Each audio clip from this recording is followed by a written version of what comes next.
All right, welcome back, everyone, to episode 2 of the Caleb and Jodi Moore Podcast. And we're so excited to have you back. I think we're really getting the hang of this, and we are going to discuss affordability today.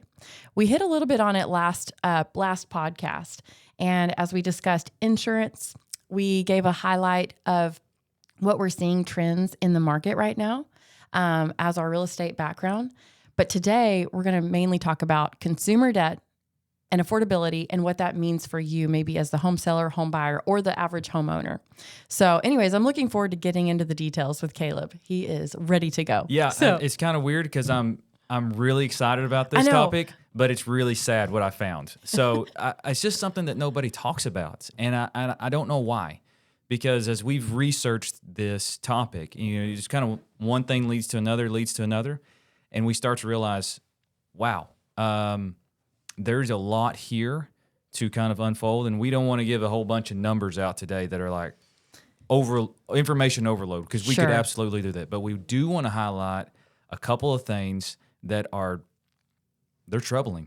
I mean, as we start to look at the year in advance and future, there are some things that come up that are just repetitive, and they're like, we need to say this. We need to talk about this because nobody else seems like they are. And I don't know why. Absolutely. Well, every debt is how we are judged in a society, if you will, with anything related to credit score, or if you're going to be able to afford a roof over your head, whether that's renting, whether that's buying, whether that's going to get a car, everything revolves around the debt that's counted against you, right, AKA also your score, your credit score, and all of that ties in together. So it's the way that our society works today is that's very important. As Dave Ramsey would say, though, he doesn't have a FICO score. Yeah, that's right. In the latest podcast, he's doing okay, I think. He's doing okay. He buys everything with cash, and he's doing great. Yeah. But anyhow. So I think we need to define what is consumer debt. Good question. So So just kind of lay out for everybody, like, what are things that would be underneath that umbrella of consumer debt? Sure. So consumer debt meaning credit card, putting things on the credit card, auto loans, actually any type of loan that's not a real property. So I would say even mortgages would be a consumer debt, right? Okay. So mortgages, because I mean mortgage, whether it's an auto loan or a house loan, it's the consumer has that debt on them, right? Sure. So a tractor. A tractor. Is there a specific reason that you brought a tractor into that? Maybe you brought that up the other day. We need another that's tractor. Yes, tractors, equipment, all those things are consumer debt. Student loans. Yes. Student loans are in that category. Medical bills. Can be. Yes, medical can be. So basically all debt. There are a couple of things that, as we looked at all the consumer debt, that are most troubling. Mm-hmm. Number one is credit card. Most troubling. Okay, so how much is the U.S. in debt, in consumer debt? Ooh. $4 trillion. No, I don't know. I'm going to say $16 to $18 trillion. Oh my goodness. In consumer debt. So that's 4 times what I just said. Yeah. So if you look up, this is the Federal Reserve Bank of New York. So I got this pulled up for us to look at. Yeah. So this came out. This is talking about the fourth quarter of last year. So you're talking about October, November, December of last year. Mm-hmm. Center of Microeconomic Data, Household Debit and Credit Report, and we'll show this to you on the screen here. Household debt hits 18.4 trillion. Household debt hits 18.4 trillion. Auto and credit card delinquency transition rates remain elevated. So as you go through some of this, I don't want to read all of it, but I want to hit a couple of highlights here. Let me get to the household debt and credit. Aggregate delinquency rates ticked up to 0.1 percentage points from previous quarters to 3.6% of outstanding debt in some states. So as we're seeing more debt rise. Yep. We're seeing delinquency rise as well. Yep. And we're at 3.6. And you say, well, 3.6 isn't actually that bad. Actually, in other areas, it says 4.6 total. You do 4.6% of 8 trillion. That's a big number. That's a big number. That's a big number. Here, do that number. So then it goes on, says, transition into serious delinquency defined as 90 or more days past due. Remain stable for mortgages, but edged up for auto loans, credit cards, and HELOC balances. Auto loan balances saw an $11 billion increase to $1.6 trillion in the fourth quarter, while credit card balances increased by $45 billion from the previous quarter to reach $1.21 trillion to end of December. Wow. Okay. All right. So let's just regurgitate some of this. I want to start where we ended. $1.21 trillion in credit card. Okay. What do you average? What's the average percent you think is an interest rate on a credit card? 30. I would say it's probably 20 to 23. Okay. Okay. But So, extremely high. Yes, extremely high. In fact, I've seen some 18 to 30. So average, yes. 23, 24. Okay. So as we start to tick up, and you can see this, what happens when we hit 2 trillion? What happens when we hit 2.5 trillion? What happens when we hit 3 trillion? And just credit cards. More. Okay. So delinquencies. we have more debt.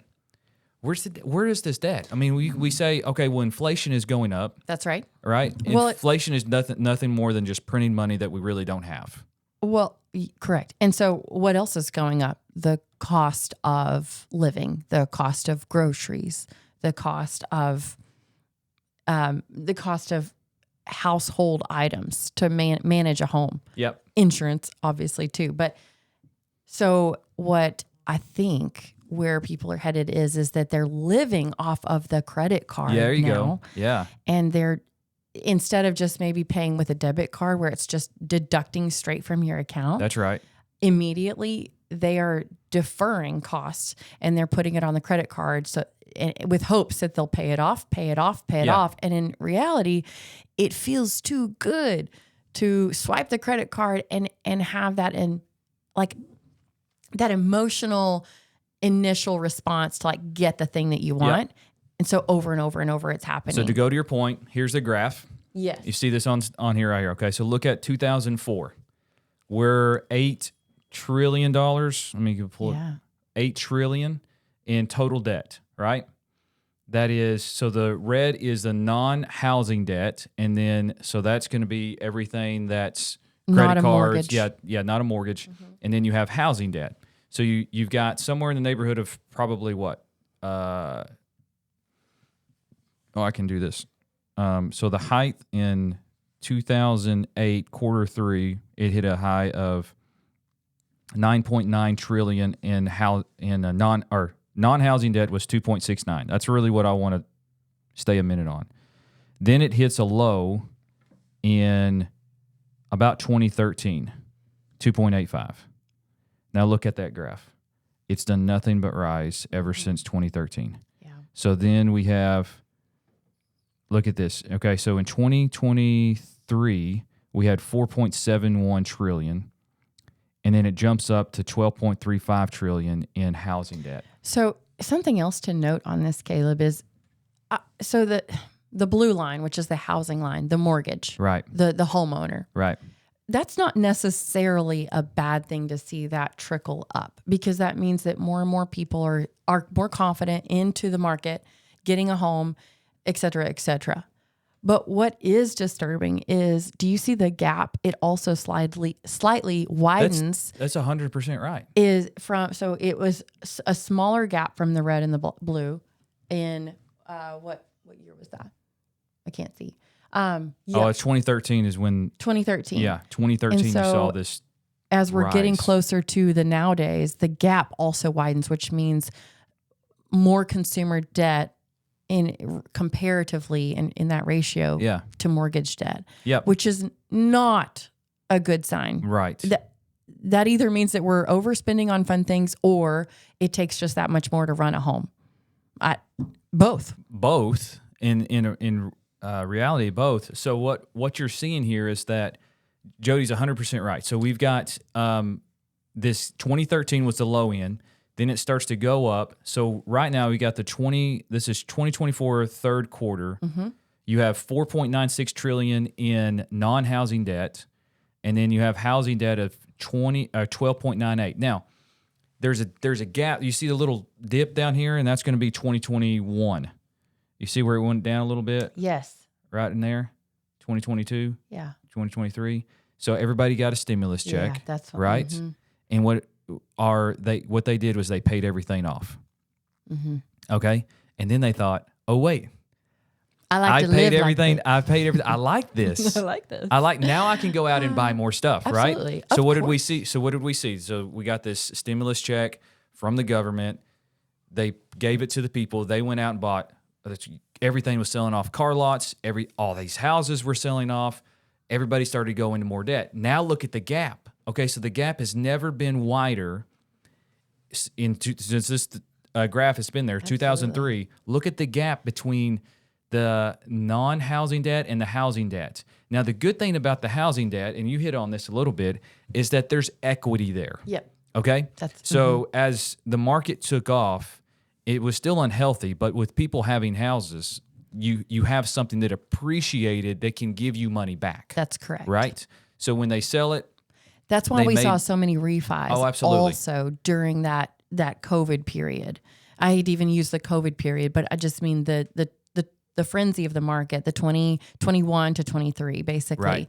And so when the interest rates were low, which was a great time to refinance, we did it. But yeah. Yes, we did it. But a lot of times what people would do with that money is then go either acquire new debt. That's right. Or fun things, just blow it, basically. Right. Human nature is that you will rise to the level of whatever income you have. The average human nature is not to save necessarily. Right. So psychology basically says that if you have this much money coming in, I will push it to the limit and I will spend that much and maybe a little bit more. Mm-hmm. And I think also just we're being squeezed as a society. But isn't that to keep up with the Joneses? A problem with our society that Absolutely. You would say is that? So how many times? Thanks to marketing. So how many times you open up the mailbox and you bring the mail inside and you start looking through it? How many of those, say in the span of 60 days, 2 months, would you see? How many credit cards would you get requested? 3 or 4 probably. So you get 3 or 4 things saying, "Hey, 0% for the first 12 months, low whatever interest rate, trying to get you to use their business." Yes. All right. So you go to TJ Maxx. Yes. You go to Hobby Lobby, whatever. You go to these places. How many times when you check out, do you get asked? It's every time. Every time. Every time. Yes, not Hobby Lobby specifically, but TJ Maxx and those types of corporate stores. Yeah. So Bass Pro, Cabela's. Yes. For me, I mean, like they're going to ask you to get on that, right? Absolutely. Okay. So the marketing ploy. And you can save 10 to 15% if you open up the credit card today. So that's enticing to the person that wants it now, that doesn't have the actual money. It's like, oh, this is a good idea. Right. It's a bad idea. It's a terrible idea because more and more you're seeing people, and we'll have a stat later I can show that they're paying the minimum amount every single month. Yes. So if you think about getting, I think the average, and I'll pull it up here in a minute. You may have this. I think it was $5,000 or $6,000 that people average on a credit card. $6,300. So think about $6,300 at 20%. Let's just do that real quick. Yep. So what's $6,300 at 20%? $1,260. So that's just the interest, right? Oh. Yeah. So that's your payment. Yes, that's your payment. A 20% payment. That's just the interest in it. And they're making minimum payments. So you're talking about making a $1,260 payment, and it doesn't reduce the amount of the principal, because that's just the interest that you're getting off of it. You're in a death loop. Yep, it is. You're in a death loop. And we see this all the time in our business because we see where buyers are thinking, hey, their credit score is good because guess what? They've been paying on these. They've got credit cards. They have credit cards. They've been paying on it. And the credit card company says, hey, you've got a 700, 725, 750, so they feel confident, right? Yeah, right. There's consumer confidence. You see that graph at times, like consumer confidence is high, and the reason that they're saying that it's high is because why? Because they're spending a bunch of money. Yeah. Right? You're seeing debt go higher and higher because consumers feel like they can spend more and more and more. Well, some of that's true. Some of it's just the marketing is so high for these credit card companies do such a phenomenal job. I hate to say it like that, but they do a phenomenal job of marketing to these people. And so they get into this death loop of, I'm just going to make minimum payments. Over and over again. And they can't ever get out of it. And it's crushing. It's going to crush. So what am I saying this? The point is that because of this graph, because you're seeing this 4.71 trillion, and then what I say earlier, 1.4 in credit card debt, and if you start to see this stuff, the delinquencies go up, which you are seeing it go up. We're not in a housing bubble like we were in 2010. And hear that sometimes. Are we in a housing bubble? The answer is no, we're not in a housing bubble. We're in a consumer debt bubble. Right. It's a crisis, basically. It's a crisis. Yeah. And if people don't wake up to realize that then the correction, which always happens, the economy will correct itself one way or the other. In 2010, 2009, 2010, 2011, the market corrected itself. It will never not correct itself. That's okay. Yeah, basic economics. Basic economics. So with this, what we're seeing here in the graphs that I'm showing you, it will always self-correct. I don't know how and in what ways, but you can count on it if it doesn't slow down. And right now, it's not slowing down. So the problem that I foresee is that, and maybe I know that the new administration Trump's trying to bring energy down, bring the cost of that down. He's trying to bring other things down that could help that problem. But he's also been really hard on the Federal Reserve about bringing interest rate down. Right. Well, I don't know if interest rates are a good idea right now to come down because it's slowing the market down. Now, that's bad for me and you. We need interest rates in real estate to come down. It does. For people to have higher confidence. But if you're looking at these graphs, you're saying, well, it's keeping people on the sideline on the consumer debt, or at least it's supposed to be. Well, back to that, the average age for purchasing a new home, a first-time home buyer is 38. And because that's because that's 10 years, 10 years ago, the average age was about 28. And so how that's ticked up is crazy, but it all has to do back with affordability. And most of it is because people can have so much consumer debt, if you will, against them that they're not able to ever get out of that kind of crisis, that bubble. Go ahead. You hit on something and I'll get back to it. I'm going to show one more graph because this does a little bit better of a job of showing the actual rises in everything. So if you look at this, we've got the red is student loan. And now this is interesting. It's not what we've been talking about, but it's interesting. Look at that. Yeah. So the bottom, so you see you have 2000, you have 03. This is when it starts, the first quarter of 03. And then look at it go just plummets in 2021. So it's at like an all-time high almost in 2020. Wow. And then it plummets down to 2021. Now, that is the most crazy drop I've ever seen in something like this. Most of the time, you see it kind of sloping up or sloping down. There's a slope. This just falls off. So I guess my question is, what happened in 2021 that would have seen it just dramatically drop off? I think two things. One we've already hit on. One was the stimulus money. The other thing too is that the federal government, I think they paid off some student loans. That's what I was just I know thinking. they talked about it. I don't know if they actually did it or not, but I'm pretty sure that they did. And you see right here, a lot of them just paid off their student loans, which goes to the debt payoff that I was talking about earlier. Yeah. Yeah. Boom, 2021. Everybody got some money. They paid off their loans. That's right. Their student loans. So that's a really interesting tidbit there. the other thing, look at the credit card. So the highest peak that you see was it was like 2010, 09, 2010 that you're going to see on there for credit cards. And then it slopes way down. So as the crisis, the housing bubble happens, it starts to bust. You start to see it come way down. And then in 2021, 2020 to 2022, you see it go way down, right? Everybody's it's going right alongside the other stuff, right? Now, in 2022, look at it. It's over $6 trillion. The credit, it says on here, is that in trillions? What is that in? Percent of balance. So you can see that how much higher the credit card has gone up. It's gone up just as steep almost as the drop in in the credit card. In the student loans. So you can see on here that this... And that's just from what? Is that just from the last 3 quarters? Yeah, look at that. That is 20... That's the first quarter of 2022. Okay. And this is the first quarter of 23. Sure. So in 24, it did nothing but keep going up. Keep going up. From what I just read from you. Right. Goodness.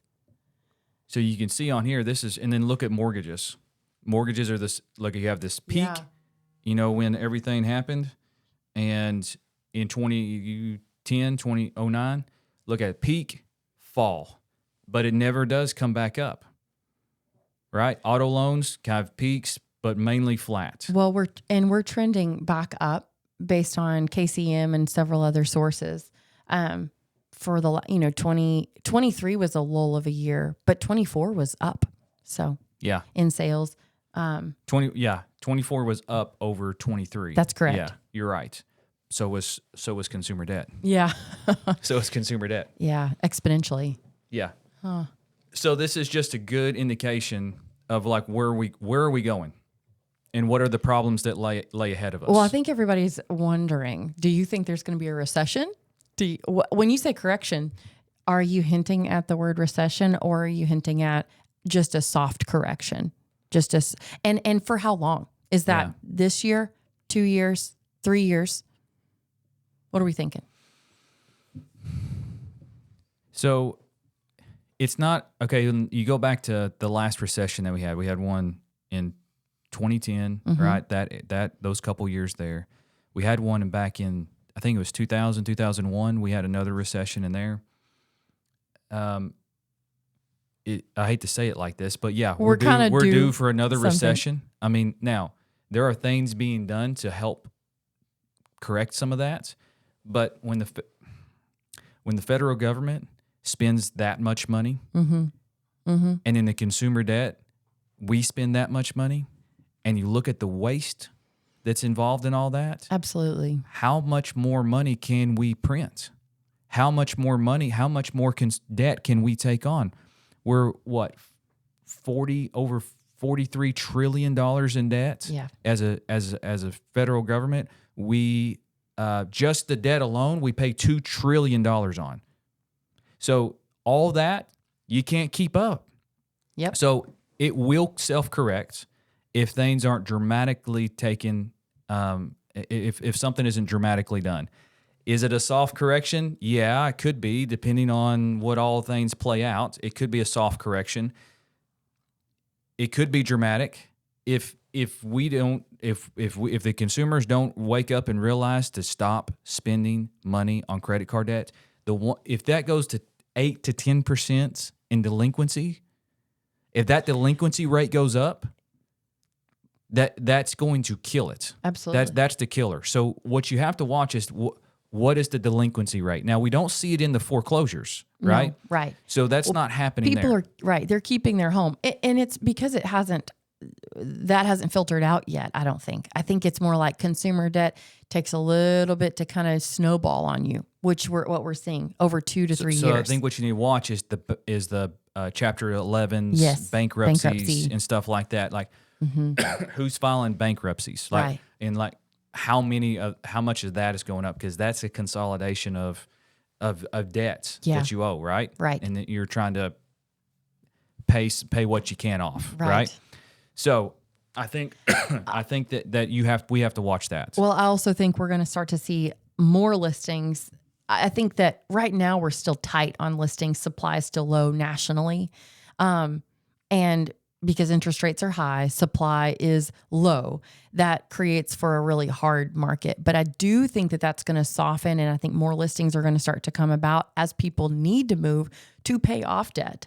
Right. And then we may see a higher rent. We may see rents start to go back up, because I think people are going to start to see that's a pretty good plan right now. Yeah. Not in every state, but in some states. So, well, and we got to see the grocery store has a lot to do with this. Yes. Right? Yes. So, I mean, we feel it. Everybody feels it. You go to the grocery store right now, and you're paying way more. It's at least eggs. I mean, we're talking eggs about eggs. Because there's a flu. There was some sort of a I don't know what I believe anymore. Issue. But it's, so eggs are more expensive. Milk's more expensive. So you're saying get chickens, get a cow, learn to grow a garden, and buy land. The only thing we have is buy land right now. That's all we have. Buy land. But I mean, my goodness, everything has gone up in the grocery store. Yes. You still want to get it. So what's the easiest thing for you to do? Put it on a credit card. Put it on a credit card. I know. So the average person is going to need to start saving. How about that? Yeah. We're going to need to start saving and rethinking the way that we live. Hey, let's do that. I just want to look that up real quick. What's the average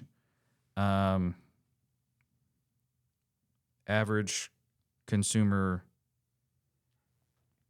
saving? Average consumer savings. The average American has between $8,000 and $65,000 in savings, depending on the source and method. So under $35,000, there's $11,200. It's up there. It's on the screen there. Mm-hmm. And then it goes up 35 to 44. You have 27.9, 45 to 54. So the older you are, the more savings you have. It makes sense. Less debt you're supposed to have. Right, because they're renting. Remember, until age 38. Yeah, but the most debt that you have, like just the age group, is in that 35 to 44 range. So I looked at something the other day that said, if you're in your 30s, you have the highest amount of debt, right? Wow. Oh, sure. Yeah. Maybe student loans. Student loans, medical bills. or you just got bought the kids, cars. right? So the kids are now old enough where you're going to start. Yeah. They're having stuff, or maybe college, or maybe another car, whatever the case is. Mm-hmm. And then the 40s are your next. So even though that your average savings account may be higher, you still have more debt than you will any other point in your life. Man. So one thing I noticed on here, you see the age under 35. So the average American has $11,200, and that's savings. So that's in their savings account. Right. And maybe that's saying that that's all that they have to live off of, basically. Yeah. So if they're trying to buy a home, that's not much to buy a home on, is it? No. 20% of a $2,000 home is $40,000. Okay, let's do that real quick. What's the average? What would we say an average house would sell for? Let's just say, was it 300,000, 250? What do you want? So nationally, it's like 380. So 380. So nationally, it's 380. So usually, let the lowest amount money down, 3%, 3.5%, 3.5% with an FHA loan. We in Arkansas, actually in our Pope County area, we still have the rural development program, which is 0% down, but that's not everywhere, and it's very uncommon. So that's $13,300. That's only down payment. That's only down payments. Plus closing costs, which is what? $8,000, $9,000. Okay, so let's just plus $8,500. So that's $21,800. So that's double.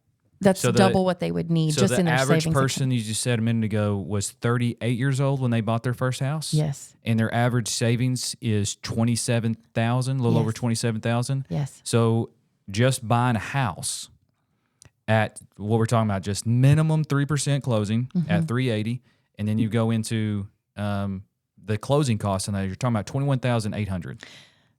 Good news is some of these programs, you can utilize. So, for instance, just recently we wrote an offer with an FHA loan, and we asked the seller to provide concessions, which means to pay towards their closing costs, right? Right. Which is great. So that does like help with that number a little bit. So I would say sellers, which is what you're talking about, sellers have to have the mindset right now. You do. If you see the buyer asking for closing costs to be paid, that is normal. And it will be that way for a very long period of time. And that's okay. Well, they're not being greedy. That's what I find is that I get this all the time. They're asking me to pay my closing costs.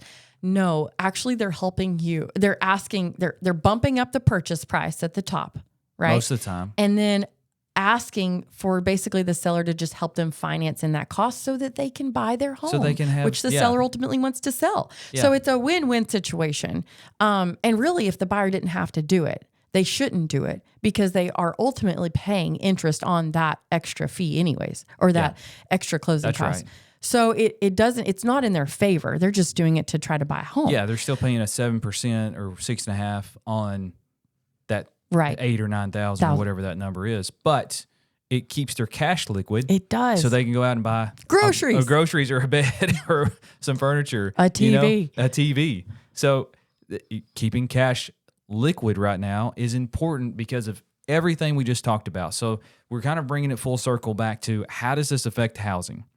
It affects housing because we're seeing these numbers a lot when it comes to closing costs. And sellers have to understand that in order to sell your house, buyers will ask you to come up with a little extra cash. They're going to give you purchase price. We're just trading, right? That's all right. Purchase price, cash for the bank to close out the loan. That's right. Okay? So we got to have some flexibility there. We also need to tell buyers nowadays, shop it. I think shopping it to other banks. What does that mean, shop it? Okay, so, don't just go to one bank. Okay. And look to say, okay, this is the best deal. No, it's kind of like insurance. We talked about this last week. You got to look at the interest rates, the buy down. So that you see the buy down points. Okay, yes. That's cash. That's where I was about to hit at. That's buy downs. So if you don't have to do a buy down, that's great. Most of the time, people are using buy downs to buy the rate down. Okay, so it's $1,000 for 0.25%. Okay, and you have to work those numbers out. Each institution may be a little different on that. So what would be my suggestion, and probably what you're saying for a home buyer right now to go shop things with these different entities and banks and mortgage brokers is get them to run the rates based on asking the seller for concessions or asking the seller for more money to buy down the rate. Right. And then ultimately they have to figure out, well, what's their end game? Is it to get a better monthly payment? Most likely. Yeah. So anyways, I think that's wonderful. Yeah. So and then buyers, if I was going to go back to the buyer and say anything else, my number 2 recommendation is pay your credit cards off. Pay them off. Yeah. Don't even get them. Don't get them if you don't have to. If you don't get the credit card and if you get the credit card and you pay it off at the end of every month, great, fine. Yes. But if you are at that point in your life where you're going to be making minimum payments, don't do it. It's going to affect your house. Why is the average age 38 years old for a first-time home buyer? Why? Because they can't afford it. Because they can't afford it because they have a high rent. They've been paying high rents. They have other consumer debts, right? Right. And so they have credit cards, and so they can't afford it. Most likely they have a nice car, Yeah. So these are all things that if I was going to tell buyers that, hey, pay your credit cards off, have your down payment ready to go. Stop with the tape. I'm sorry, I can't help it. Okay, I just had to interrupt you. Sorry, Jacob's gonna get on to me. I've been tapping everything. You have. I've been tapping everything trying to today. make these motions. I'm excited. So if the more prepared you are on your credit, don't worry about your credit score. I mean, that's important. That's overhyped. Your credit score is going to be attached to how many credit cards you have. Mm-hmm. Okay, you don't have any credit score. You still have a FICO. We talked about that earlier. Yeah, that's still really good. Mm-hmm. Ask your institution, do they take a FICO score instead of a credit score? Because that based off of your rents, and, if you've been paying your rents on time, your utilities, other things. Right. So you ask them if they have a FICO score instead of a credit score. Absolutely. And then just be careful about how much money you have on your credit. It's just straight up debt. Absolutely. That's just straight up debt. there's no appreciation in a credit card. No, there is in a house. That's right. So that why the mortgages that we talked about earlier, it's not as worrying. You see the number tick up, but there's an appreciation. There's so much appreciation. There's so much equity in that mortgage that you're not seeing the foreclosure rates. Correct. Because they're just like, well, we're in financial trouble, but we'll just sell and make some money and get whole. Mm-hmm. And that's what's happening. Which is where I think we'll see at the end of this year, I think that the listings will have exponentially grown and added to the market. I think but we need that. I'm not saying that it's another correction. It actually won't be a problem. I think that it will work itself out. So that's really good. Yeah. That's really good. So stuff. I think we put a pretty bow on it. Just say, hey, it's I think our job to sit there and say, hey, what is reality? We want to be real with people. We don't want to sit there and say, hey, the market is just outstanding and all this other stuff. And it's good. There's nothing really bad about it, but we're at a point, and then these graphs will show you that if we don't wake up and realize that we're in a consumer debt bubble, that it could be really bad. And nobody was saying, hey, the housing market in 2009, they weren't talking about it. And then all of a sudden it busted and people got left they were underwater in a hurry. Yeah. Right? Short sales, foreclosures, normal. When we got in the market, that's all we were doing. Yeah. So if people don't wake up and realize we're in a consumer debt bubble, then we could be in trouble later on. We're not right now, but we got to wake up. We got to wake up. I agree. And I also just want to kind of remind everybody that our other job, I mean, we are realtors by trade, by day, and we love this. We love the economics behind it and the behind the scenes, and we want to be able to help you. So we have connections. We know lenders all across the country, and we stay connected with people. And so I just want you guys to know that we are a good resource as well. Yeah. So if you ever have questions or any topics that you'd like us to cover, we're here. I had a friend yesterday, a mutual friend of ours, that had called me up and he was asking me about financial advice. Yes. It wasn't real estate related necessarily. He was just asking me, hey, I've got this much money. What do you think about this? What do you think about that? And we had a really good conversation. Now, I'm not a financial guru, but I'm just like Jodi said, we're here to help. If it's real estate or other things, we're here to help. We're open book. That's what I told the guy. I said, I'm an open book. What do you want to talk about? Yeah. Let's talk. That's right. That's why we're here. Yeah. So. But I'm glad we did this. I'm super nervous about it, but I'm also like, hey, there's time that we can work through these issues. And I think the government's working through it just like other people are too. And by the next podcast, I think it sounds like Trump is just right on the verge of being able to launch something that maybe will affect housing one way or another. Because right now there's a little bit of a frenzy and unknown slightly. Yeah. And so maybe by next podcast, we'll be able to report on that. Well, and I agree with that, because I think the bond market obviously affects the interest rates. Absolutely. And what the whole point of our rating went down, the bond rating went down, not to get into all that, but you're right. Trump is trying to fix that. It did. But it looks like projected for this year, the interest rates are going to hold pretty steady and maybe slightly be at like 6.5 by the end of the year is what's projected. Even though maybe bonds are up and down, the actual mortgage rate is not going to change a whole lot from what economists are saying. So okay, that's great, babe. I enjoyed it. I love it, babe. Thanks for everybody being here, listening to us. You got questions? Just message us, talk to us, tell us what you like. Tell us some things that we don't know. Send us some stuff that you see online or other things that you say, hey, y'all need to see this. This is what I found that would go to what Jodi and I talked about today. We love that kind of stuff. So we're an open book. We want to hear from you. Thanks for joining the Caleb and Jodi Moore podcast today. If you like what you heard, just hit the like and subscribe button there below. And we want you to be a part of the process. So if you have questions or topics that you'd love for us to cover, please add them in the comment or send us a message.